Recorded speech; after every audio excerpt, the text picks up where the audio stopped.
안녕하세요. 조던입니다. 6월 21일 방송 시작하겠습니다.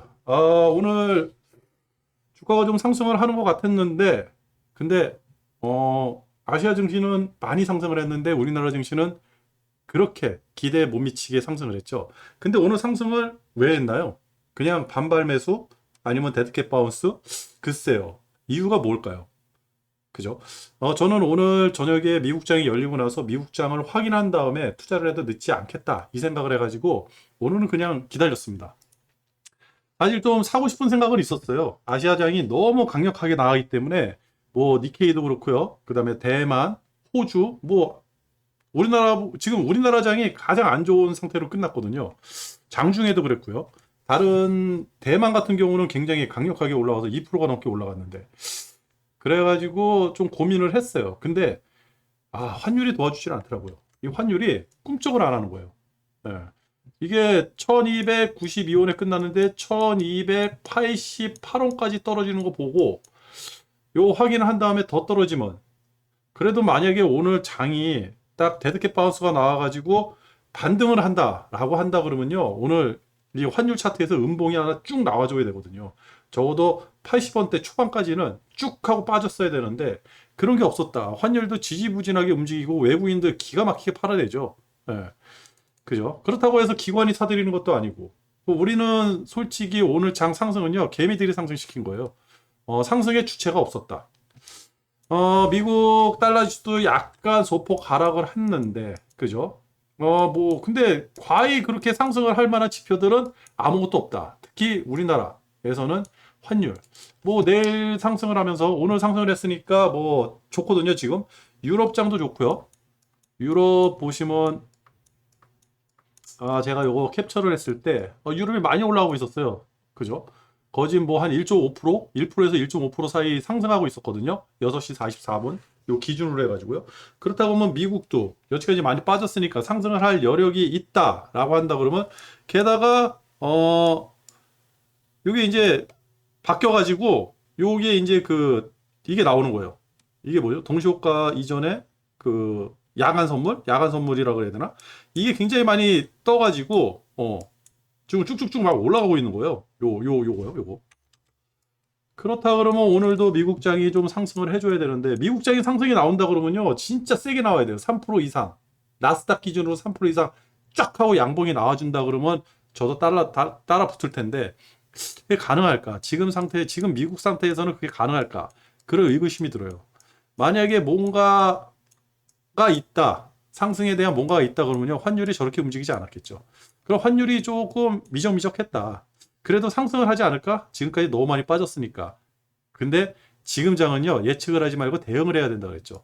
우리나라는 1%도 못 올라갔어요. 0.75에서 끝났고요. 항생 1% 넘어갔죠.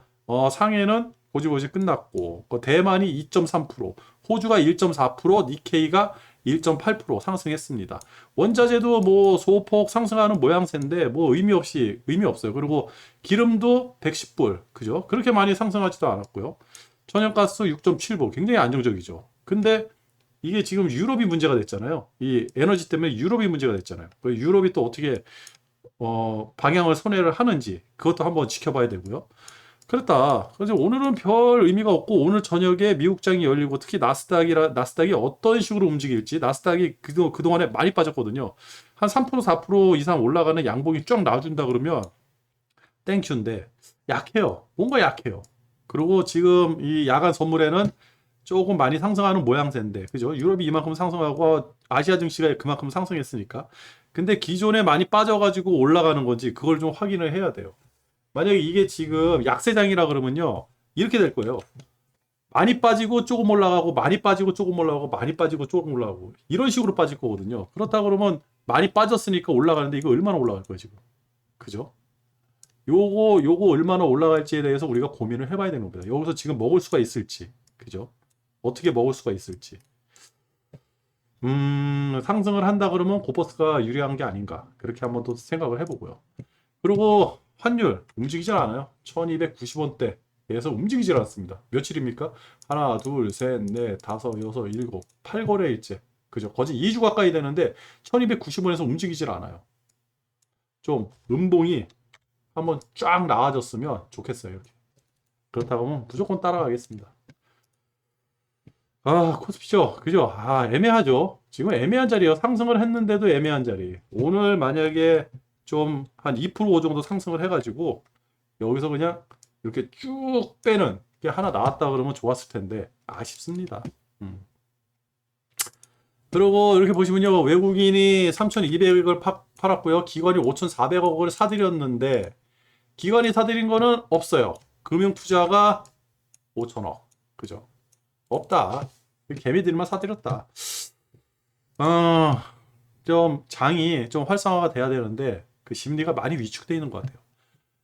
그리고 22가 이제 금리를 올린다 그랬잖아요. 여기 보면 22가 확대를 해가지고 이렇게 확대를 해가지고 22가요 7월 달에 0.25%, 8월 달에 0.5% 인상을 예상을 했어요. 6월 10일 날. 이게 될지 안 될지는 모르겠죠. 근데 7월 달에 금리가 올라간다는 게 기정사실화 된 것 같아요. 어느 정도 올라갈지 모르겠어요. 지금 인플레이션을 봤을 때는 0.5%까지도 가능하고 50bp도 가능한데 0.25에서 끝날지 0.5까지 갈지 아니면 이 22도 자이언트 스텝을 걸을지. 근데 이 여지까지 제로 금리였거든요. 10년 가까이 제로 금리를 하다가 갑자기 금리가 올라가니까 불안감이 커지는 거예요. 특히 못 사는 나라들 이탈리아 굉장히 위험하다 그랬죠. 이탈리아. 이탈리아가 지금 10년물 금리가 4%를 넘어갔대요. 10년물 금리가. 그래가지고 이 EU 국가 내에서도 여러 개의 국가들이 있을 거 아니에요. 독일, 프랑스 뭐 이런 나라들 중에서도 국채 금리가 다 다릅니다. 그래서 여기 오는 격차들 이런 거를 해소를 해야 되거든요.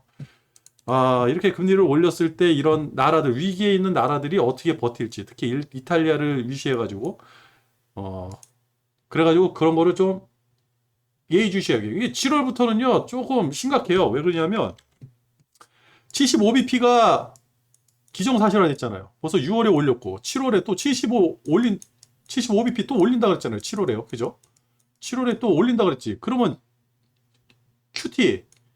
QT도 지금 6월 15일부로 해가지고 진행이 되고 있죠. 그죠? 돈은 계속 빨려나가는 거예요. 금리 올라갔으니까 계속 올라가는 거고, 돈은 계속 빨려나가는 거고, 여기다가 22까지 금리를 올린다 그러는데 0.25bp가 될지, 0.25가 될지, 0.5%가 될지, 50bp가 될지, 그걸 모르는 거예요.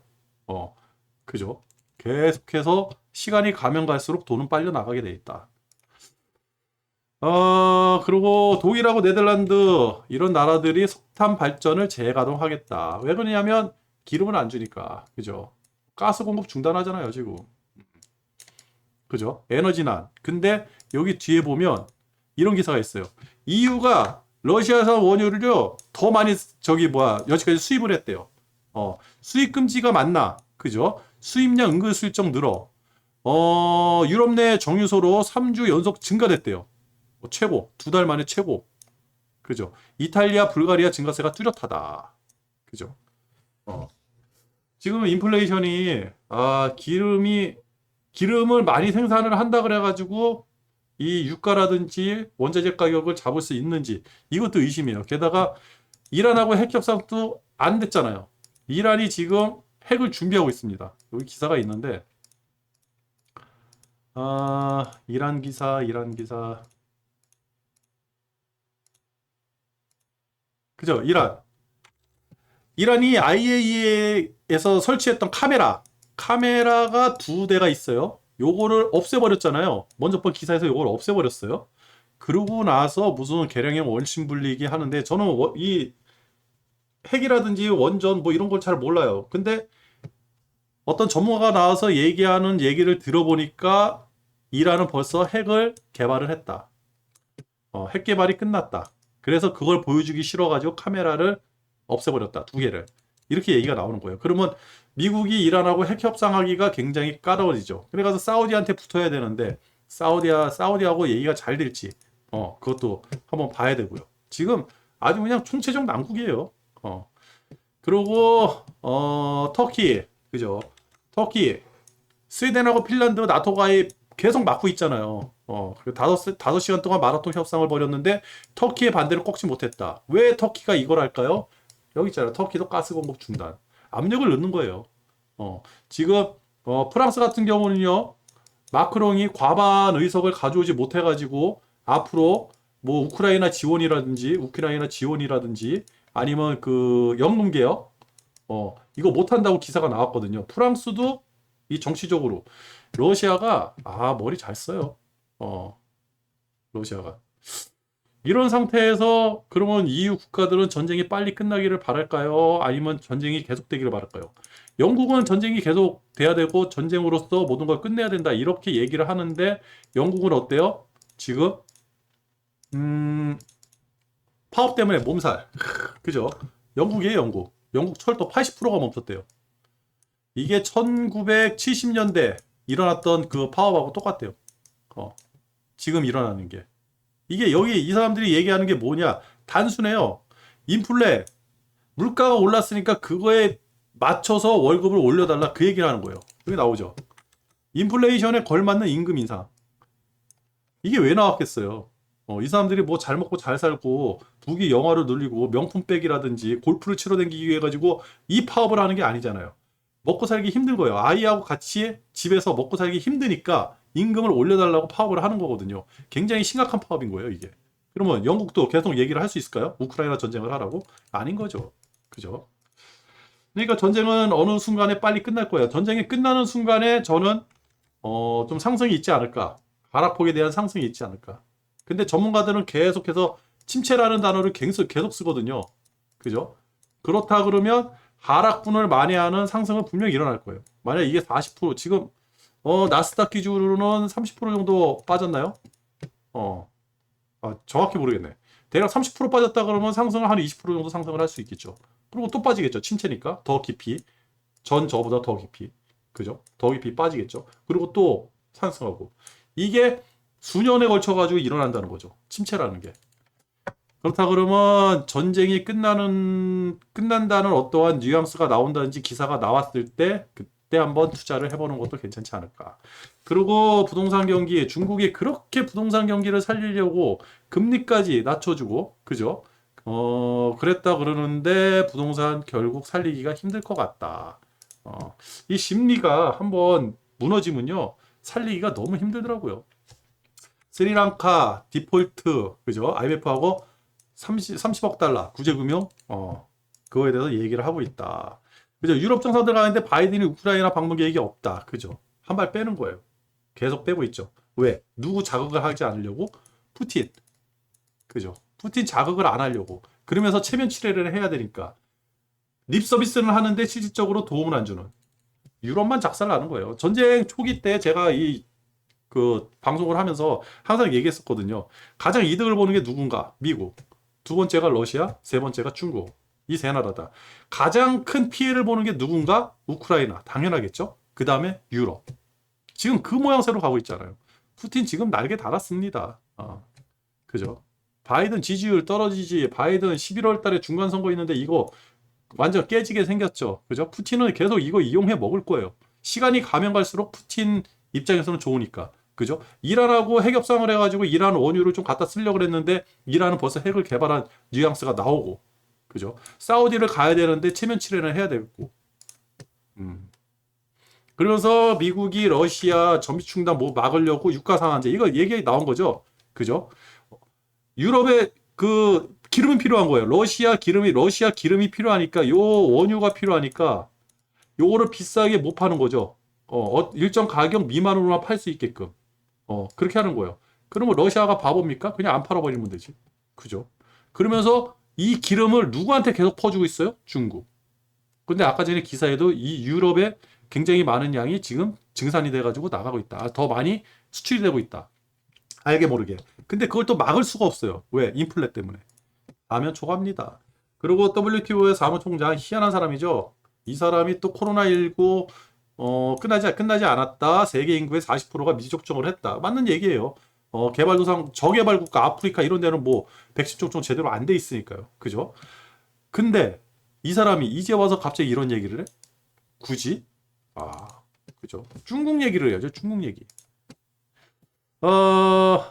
그죠? 중국 헐까 원 러시아 원유 그죠? 아까 전에 그 얘기예요. 중국이 지금 경제 호황을 위해 가지고 기름은 필요한데 러시아가 싼 가격에 마구마구 엄청나게 어제 기사에도 이게 나왔었죠. 어제도 말씀드렸는데 수입액이 어마어마하게 늘어났어요. 그러니까 러시아 입장에서는 유럽에다 안 팔아도 되는 거예요.